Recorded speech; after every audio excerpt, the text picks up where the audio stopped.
మా బామ్మది మహేష్ అనే వ్యక్తి నాకు కాల్ చేసి అంబులెన్స్లో తీసుకొస్తున్నాం బాబు మీరు రండి అని అన్నారు.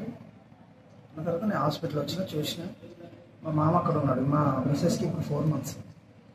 ఏమైంది అని అంటే ఇట్లా అబార్షన్ అయింది, స్వయంగా తీసేయడం జరిగింది, ఇబ్బంది ఉండిన తర్వాత చూసి రిటర్న్ వచ్చిన తర్వాత ఇక మా మామ ఉండే కోపంలో మామ బ్యాగ్ తీసుకుని వస్తే బయటికి రా అని చెప్పాను. అన్నసరికి కొట్టినట్టు ఆయన మొత్తం అని ఒరిన తర్వాత మా బామ్మకి వచ్చిన డైరెక్ట్ త్రిశూల్ కత్తి బట్టి ఇట్లా కొట్టడం జరిగింది.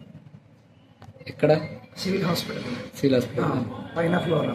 ఈమె మా మిస్సెస్ వారం రోజులు అవుతుంది, వాళ్ళ ఇంటి దగ్గర ఉంది, వాళ్ళ అమ్మ నన్ను పంపించలేదు. మా బాబుని నేను తీసుకొచ్చుకున్నాను నైట్ పోయి. దాని విషయం గొడవ. పాలకుర్తి మహేష్ గౌడ్, దొంగతుర్తి గ్రామం, ధర్మారం మండలం, పెద్దపల్లి జిల్లా. అతను తన బామ్మర్ది.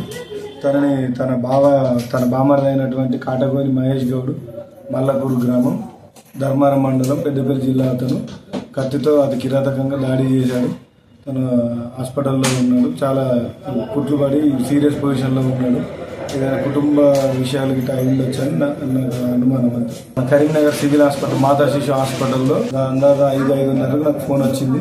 ఇదే తరుణంలో మా అత్తమ్మను కూడా బాగానే కొట్టారు. తను కూడా సీరియస్ ఉంది హాస్పిటల్లో. తనను కూడా హాస్పిటల్ ట్రీట్మెంట్ అందిస్తున్నాం.